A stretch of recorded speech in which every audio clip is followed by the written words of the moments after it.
Today, we're very excited to welcome to the microphone Rob Parton. Rob currently serves as Chair of Jazz Studies at the University of North Texas, teaches trumpet, and directs the 2 O'Clock Lab Band. As a performing artist, he is just as comfortable in the classical music world as in the jazz world. Now, I'll turn the mic over to Dick Dunscomb to conduct the interview with Rob. Dick, take it away. Thank you so much, Bob. I'm so excited today to have Rob with us. We've been friends and colleagues for many years, and welcome to Jazz Zone together, Rob. Oh, it's my pleasure to be here, Dick. Yeah, we go back a long way. It's been great. You bet, man. I followed your career, and you've been one of the best in the field, all different ways.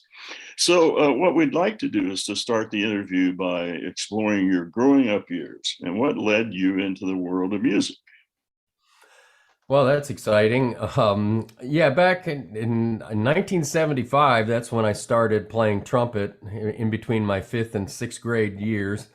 And I just picked the trumpet because the guy across the street played trumpet, and he said it was the coolest instrument. Little did I know he was right, because, you know, trumpet is the king of all instruments.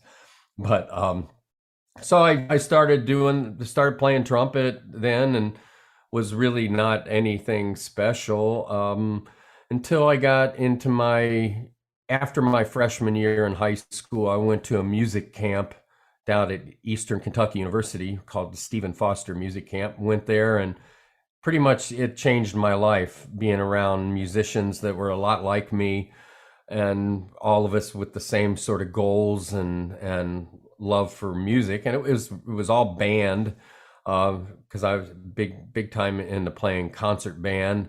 But then they had the jazz band, and I really liked playing in the jazz band just because I liked the rhythm section and stuff, I think, at that point.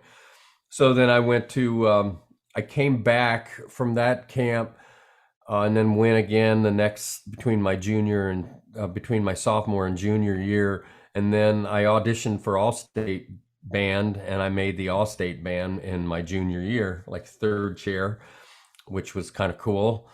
And after that, I just knew I was always in the band room. I was a band room kid. It's all I did is just hang out there and do that. So I wanted to be a band director, and never really thought of myself as I liked playing trumpet, but I always sort of had more of a conservative attitude, like, oh, I could never make a living playing that or doing that. And so then I went to University of Kentucky to study with Vince DiMartino, and he changed my life as far as being a trumpet player and as far as a mentor.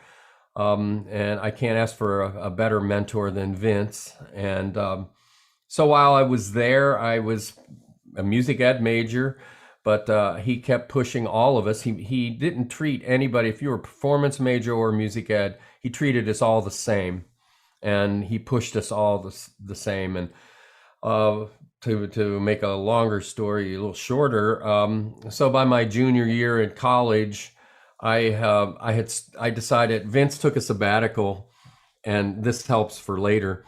But Vince took a sabbatical, and the guy they brought in was awesome.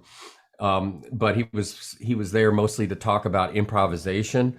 And at that time in my life, I was wanting to play Thad Jones, Mel Lewis. I wanted to play all that. So I decided, I had access to Vince's office, so I decided to start my own big band. And so literally within a month, I had a regular gig at a bar. And I wasn't even 21 at that time. Might have been just around that. And started the Jazz Tech Big Band. And we played twice a month for those next couple of years. And then ended up having probably the best big band in Lexington by the time I decided to leave. Now, while I was at UK, Vince was a guest artist at a lot of schools, and he was a guest artist at Northern Illinois University, where the great Ron Modell was teaching. And that's how I know Dick from Mode. So he came back and he said, you should think about doing your master's degree at NIU, because they have such a great jazz band, and you'd be a great lead trumpet player for their band, and blah, blah, blah. So Vince brought Mode down to UK, and I auditioned for him, and he gave me the grad assistantship. And the next year, I moved to DeKalb, Illinois, and that kind of got me really going as far as trumpet. When I studied with Mode, we were studying orchestral music, and my degree was a trumpet performance there. I don't have any jazz degrees. Most of the only jazz degrees I have are the College of Hard Knocks, as far as learning how to do jazz and all that. But so I was at NIU, and then after my first year at NIU, a lot of the guys in the band wanted to play other music than what we were playing at the school band. So I put the big band back together, and the Jazz Tech big band evolved to be playing in DeKalb, Illinois, twice a month again. And so that's kind of where it takes me. At that point, I started while I was in DeKalb. That's about 75 miles sort of west of Chicago. And I started getting calls to play in various gigs in Chicago because a lot of the guys knew that there was a good trumpet player who was open. I wasn't working. And so I got brought into the scene pretty quick, and it was great. So that's kind of my education side of it. Well, those are great mentors all along the way, and you certainly have become one to many, many people today. And your career has gone in so many different directions. It's just wonderful to think about that and share some of those with us. Let's start first of all with your performing career. What are some of the most memorable of your performing experiences? I would say the most memorable would have been, well, when I was in college. I had the pleasure of being able to sub on lead trumpet in the Blue Wisp Big Band, where John Von Ohlen, who was VO, who's what we all called him, but John Von Ohlen ran the Blue Wisp Big Band, and I subbed in there off and on for about 4 months. And I would sit at the bar, and he'd talk about Al Porcino and how the greatest lead trumpet player in his mind was Al Porcino. And so that was probably one of my best, very beginning kind of gigs. Most memorable gigs, right when I had got my master's degree, would have been like 1989. It was an afternoon on a Sunday, I believe, and my phone, of course we didn't have cell phones or anything so the phone rang, and I answered it, and this lady said, "Hi, Rob, my name is Rosemary. I'm with the Chicago Symphony, and Eric he did all the pops things with Cincinnati. Eric had recommended me. He said he needed what he called a screech lead trumpet player, and I hate that term, and Eric knew that once I got to know him. So he said, we'd like to have you play with the Chicago Symphony." I'm like, oh my God, this is the Chicago Symphony. It's in my mind still today is the best orchestra in the world. And I said, yeah, I could do. I go, yeah, I'd love to do this. When is it? She goes, well, it's today. And I said, well, what time's the rehearsal? She said, it just started. And I said, well, I live in St. Charles, Illinois. That's going to take me about an hour to get to Ravinia.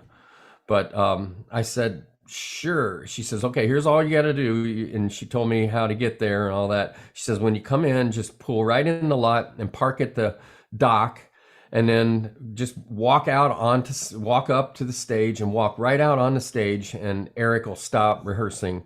And so I'm driving there, a nervous wreck, thinking, oh my God, I'm going to walk out on the stage where the Chicago Symphony is rehearsing, and they're going to stop. And here I got my gig bag on my back. And so I walked in, and that's what they did. And so I pulled my trumpet out, and I sat down right next to George Vosburgh, who was one of the great second trumpet players of the Chicago Symphony, and then principal later at Pittsburgh.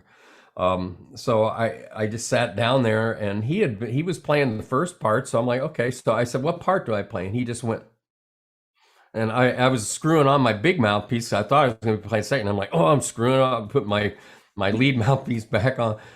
And so we played that. I did that, finished that rehearsal. Eric Kunzel his last name is Kunzel. So Eric came up to me and says, I just want to appreciate, he goes, we thought we had hired somebody, and that, that whole thing always happens.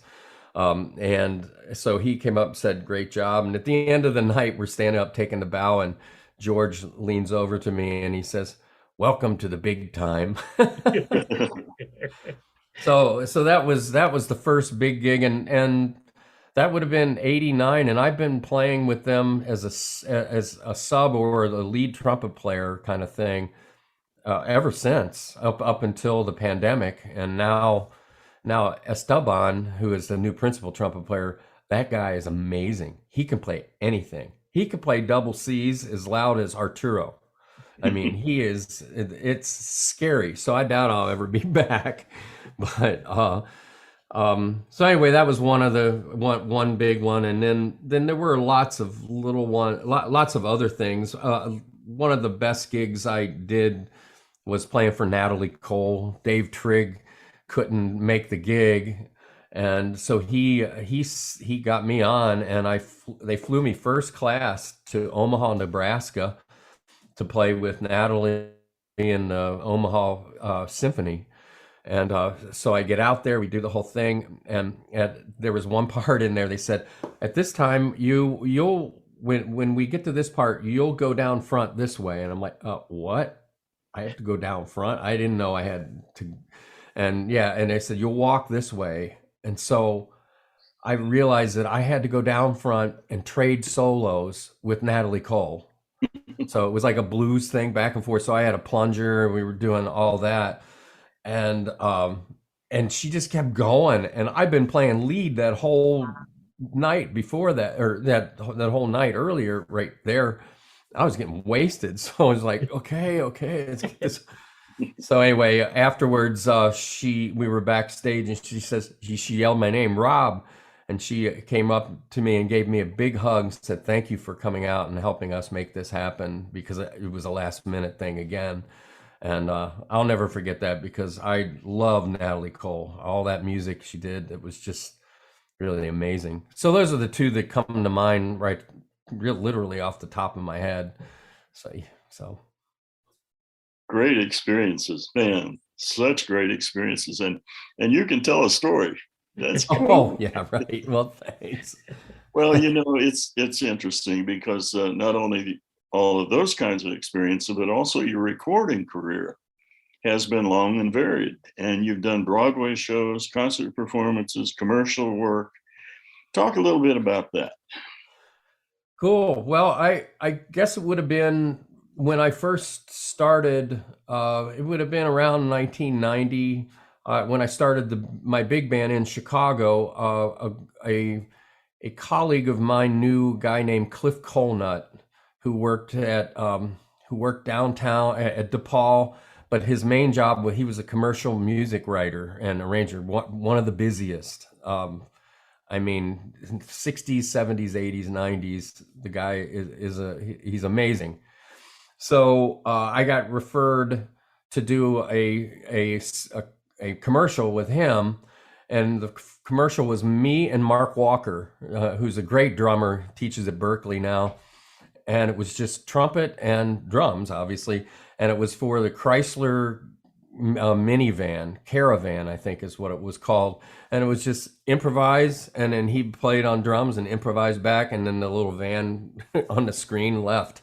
So that was the first one. And then I started doing a lot of his commercials for Cliff.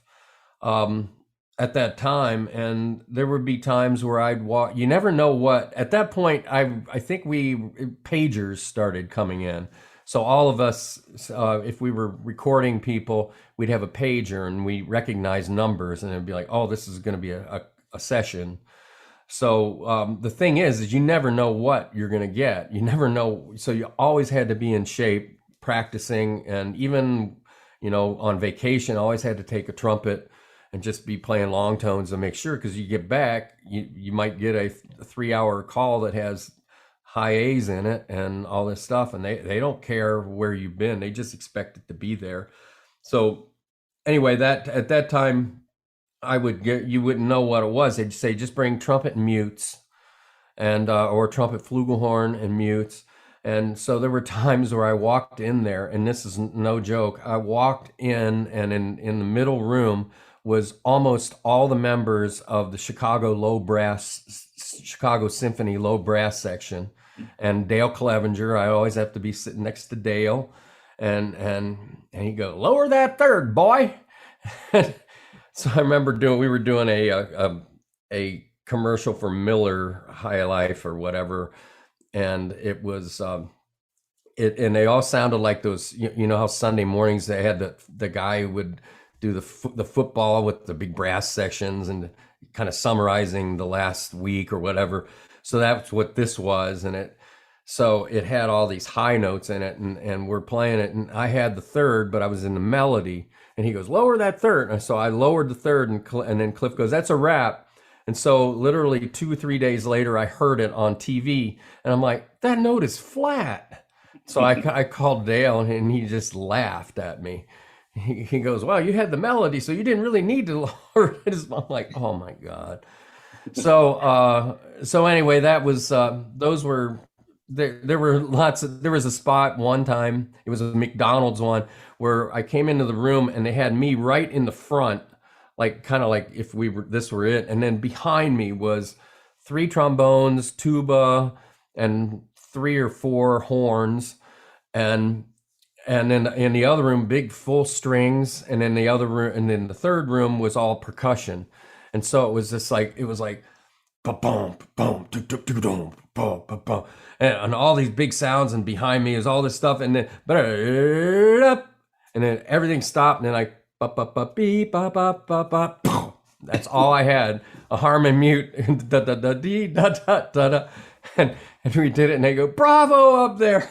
So they were all just, I go, yeah, thanks guys, playing the harmon mute, five notes, but I got paid the same as they did, so that's all right. So yeah, so that's that part. So I was lucky to get into the tail end of the recording industry and do some commercial and TV and radio. And then I started working for other people as well, and have made lots of great friends over the years doing that. But then I started, at one point I had a party band that came out of the jazz tech band. So it was, people would ask us if we'd do weddings. And so I kind of started that because you could make a lot of money doing that, and did that for about 4 years. But then I started getting calls to do Broadway in Chicago. And the first show was that I was subbing on a lot. Well, we did Fosse, and I subbed there. But then Wicked was in town for 5 years. They sat, and I subbed on that. I probably played close to 500 Wickeds over 5 years. So I started getting into doing the Broadway thing, and that to me was more applicable to what I had trained on growing up, wanting to play, because it's not just lead trumpet, but it's also trumpet all around, classical, playing piccolo trumpet at times, and doing a lot of that. So I really found myself in doing the Broadway thing. I really liked that a lot. And the best part about it was I taught at Roosevelt University. Dick knows right where I was. So I could go do these shows. Even if there was a matinee on a Wednesday, I could teach up until 2:15 or 1:15, and then get to the 2:00 show, and then go back, if I needed to, go back to school. Same thing with Jingles. They knew I was downtown, so I was always 10, 15 minutes away from Chicago Recording Company.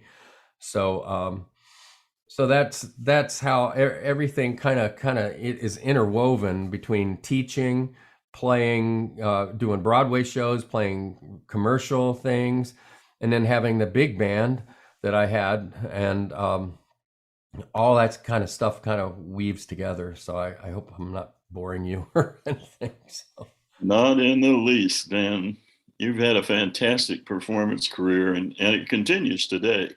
Now, you mentioned Roosevelt, and I know that in addition to all of your performing skills, you're also one of the leading jazz educators in the country today. Take us through some of those stops that you had along the way. Sure. And it would have been in 1990. I got my first tenure track position, and I was teaching at Chicago State University, 95th and King. And I drove there from St. Charles, Illinois. So it would take me about an hour and a half to get there.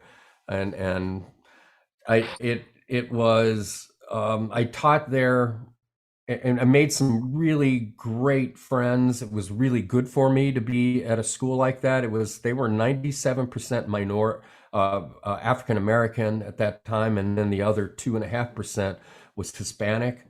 And so it was really a great opportunity for me to kind of get out of my comfort zone and be around so many incredible musicians that learn by ear. And I have to bring up a couple of my students. One of them is Ron Walters, and the other one is Y.L. Douglas, Yolandis Douglas. And they both are in the UK right now with Barry Manilow. And I've played Barry's gig with Ron, because Ron's been the music director for Barry for about 20 years. But these guys are just such amazing musicians. So yeah, I taught at Chicago State from 1990 until January of 1993. And a colleague of mine at Chicago State says, "Hey, Roosevelt's got a job opening for chairman of the jazz." And I'm like, at that point, I was like, who's Roosevelt? I didn't know what it was. And I'm like, she said, "Well, you should look it up and check it out." So I looked it up, checked it out, and applied for the job and got the job. And it was, and I started in January, so I ended up leaving mid-year. But the provost and dean over at Chicago State, they were totally cool. They understood. And so I started there, and I was there for 19 and a half years, and never really saw myself leaving Chicago or Roosevelt at all, because everything was really going. We were building the program, and we got to about 2005, and we were competing with DePaul. I'm not saying we were as good or whatever, but we were really competing with DePaul. And that was my goal, is to just have another school that could compete with DePaul and NIU. And so we got there, and then with typical budget crunches and everything, and deans putting emphasis towards other things, it made it harder to continue recruiting jazz people. I had some really great trumpet players that were studying with me as high school students, but the amount of scholarship that we were able to give was not enough to really bring them in. And so at that point, I started seeing the writing on the wall, and thinking, okay, I've done everything I could ever imagine in Chicago. I played every gig, and wanted to kind of get more into teaching trumpet and getting more into classical trumpet and that thing. And a position at Capital University in Columbus, Ohio opened up. Lou Fisher, who was very big on the jazz scene, as far as founded JEN, Jazz Education Network, with Mary Jo. And so Lou was at Capital, and him and Bob Breithaupt really tried to get me there, and ultimately I got there. And when I got there, I'd be asked questions by the faculty. They'd go, why'd you leave Chicago to come here? And I go, well, because Capital's such a great school, and I've done everything, and wanted to kind of focus teaching classical trumpet and helping music educators be better music educators. It's sort of like coming back to the way I learned from Vince growing up at UK, which was, we didn't just do jazz, we didn't just do classical, we did everything, so that we were all well-rounded trumpet players. So I was at Capital from 2010 until 2019, and then I got a call. I was able to attain full professor at Capitol and got tenure. They gave me a fast track towards tenure, but they didn't hire me with tenure. And so I got tenure, got full professor, and then I got a call in 2018 from a friend of mine. His name's Mike Steinell, and he goes, "Hey man, you want my gig?" I always joke with him because I say that too, because that's exactly what he said. And I go, "Mike, man, I don't want your gig. There's no way," because he was teaching improvisation. He was a jazz teacher down at UNT. So anyway, but we talked, and I go, "Man, this is great. I've been able to leave and go play with the Cleveland Orchestra, go play with Detroit Symphony, go back to Chicago, play with them." And that was the best part about the Capitol job. I could get away, and I always just made up the students. You can move them around. That's a good thing about teaching privates. You can kind of move them around. I wasn't really doing a jazz band or had a combo, but anyway, so he had said that. I said, "No, I like this." And then things were getting kind of dicey at the university as far as the president, and there were talks about cutting retirement back at Capitol. And then I saw another position opened at UNT, which was assistant/associate professor of jazz studies, lead trumpet emphasis. And that's what they put. And I'm like, well, I guess I should probably throw my name in the hat. I don't really want to leave, but I'll just put my name in the hat. Well, then I became a finalist and got hired to teach here at UNT in the fall of 2019. And so my job duties at that time were teaching lead trumpet players, teaching jazz history, and to teach the 2 o'clock lab band. And if you guys know, the 2 o'clock lab band and the 1 o'clock and the 3 o'clock, there's 3 bands that are as good as any band in the country. And it's just because we have 230 jazz majors. And most schools are running around 56 to 70. But so doing the 2 o'clock band is the best experience I've ever had, because it's better than any pro band I've had. As far as ensemble, I mean, yeah, soloists, there's nobody going to play a solo better than Mark Colby did in my pro bands in Chicago, or Tom Garling. But having the 2 o'clock band, that's what made it all worth the while to take the job. So once I got here, it was here for about 3 weeks, and then I went back to Columbus to play with the Columbus Jazz Orchestra that Byron Stripling runs. And I started getting phone calls because our colleague, who was the chair, John Murphy, had found out that he had stage 4 kidney cancer, and they had Jennifer Barnes. Her maiden name is Jennifer Shelton. She taught with me at Roosevelt University. I hired her away from NIU to be our vocal jazz people at Roosevelt, and it was a killer vocal jazz scene for a while. And so Jennifer knew that I had been the head, and so did Lynn Seaton. And so they all nominated me to be the interim chair.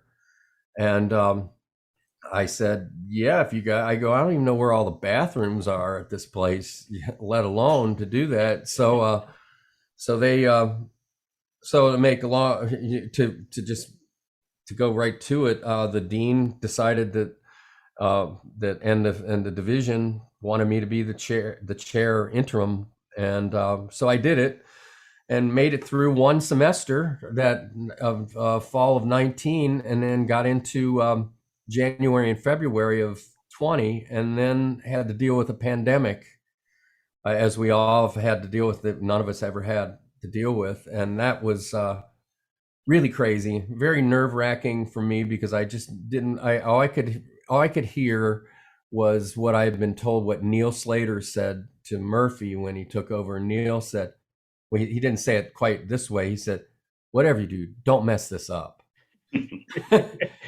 So Craig Marshall, who is one of my administrative assistants, who's been here for 27 years, kind of as the 1 o'clock manager and lab band manager. Craig will always say that, whatever you do. And he knows how to imitate Neil. I go, yeah, I get it, man. I'm doing what I can. So that's how I got here to University of North Texas. And after that first year, the dean gave me gave me the chair, full chair, not interim, and I'm that until October or until the fall of 24. And yeah, so it's been kind of crazy, but I guess it's been really hard as a brass player to kind of keep all the chops up, but luckily I think I've been able to kind of do that. I did Wicked down in Dallas for 6 weeks. It was the very first Broadway show that reopened.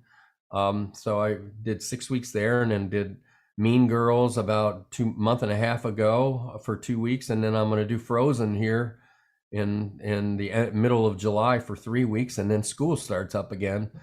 So it's nice to be playing again and trying to get all that back. And then this year's kind of crazy at UNT because we're celebrating our 75th anniversary of jazz. It's the oldest jazz program in the country, and so we're in October 20th through the 22nd.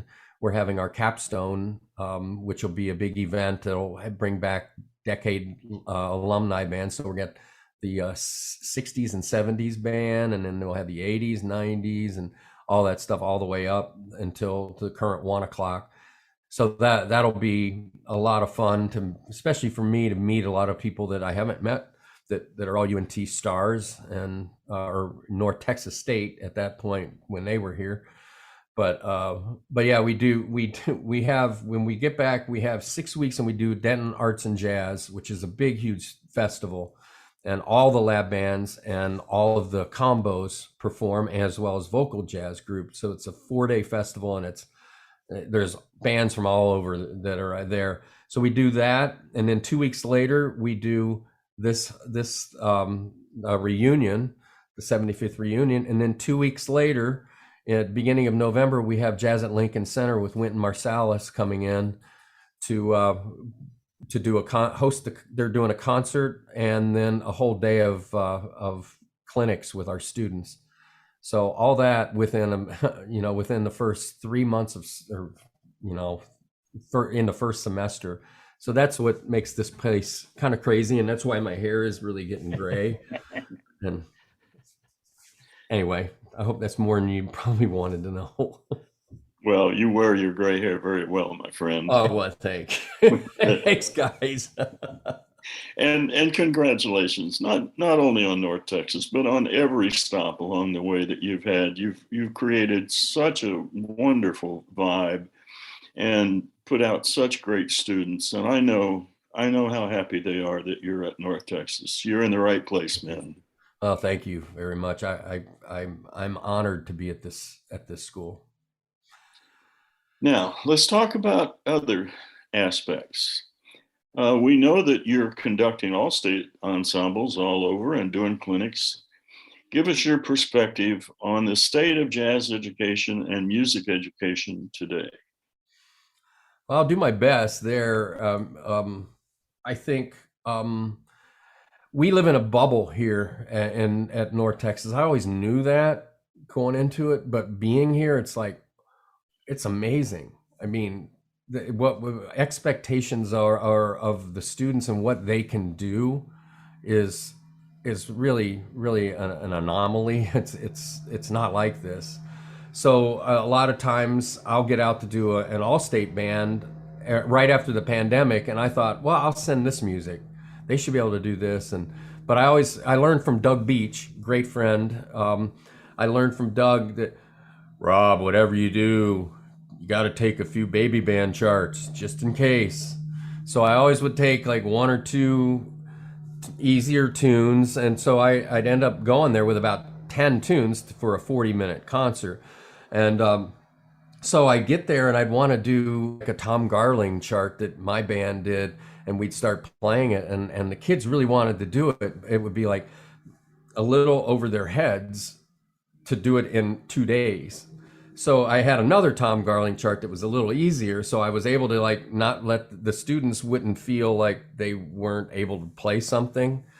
So so I've learned, what am I learning about jazz education is that it's inconsistent all over the country. Um, when I was living in Columbus, there was a couple schools that really had a great jazz program, but most of them didn't. And those schools that had it, they had jazz band rehearsal at 0 hour, which was like six o'clock in the morning, 6:30. And I'm like, jazz is not supposed to be played at 6 in the morning unless it's been going since the night before.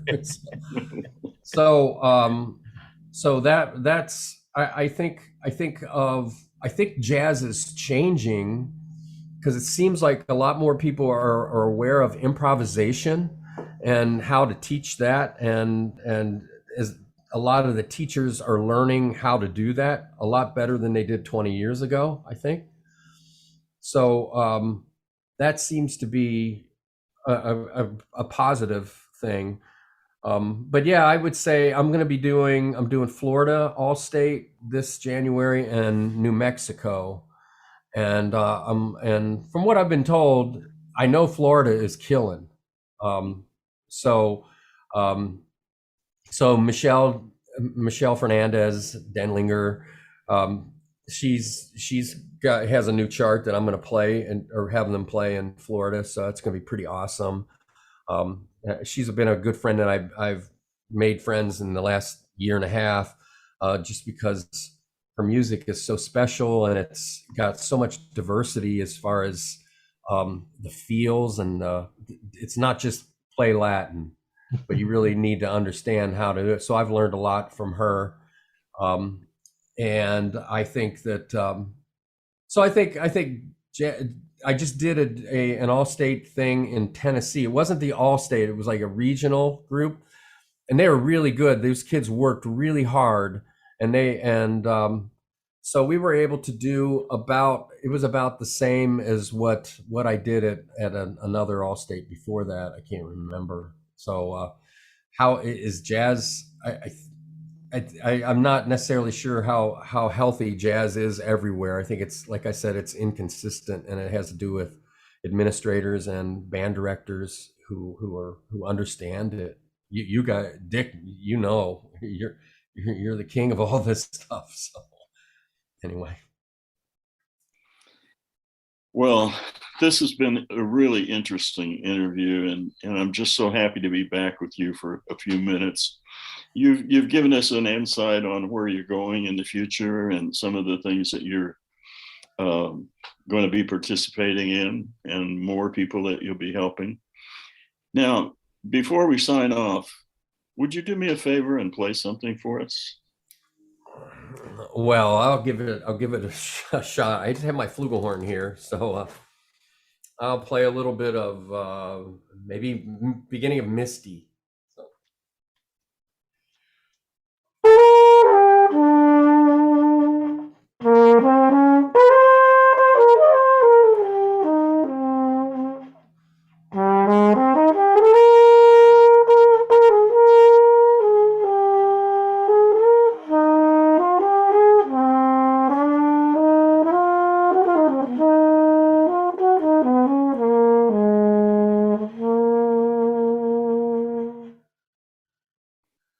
That's beautiful.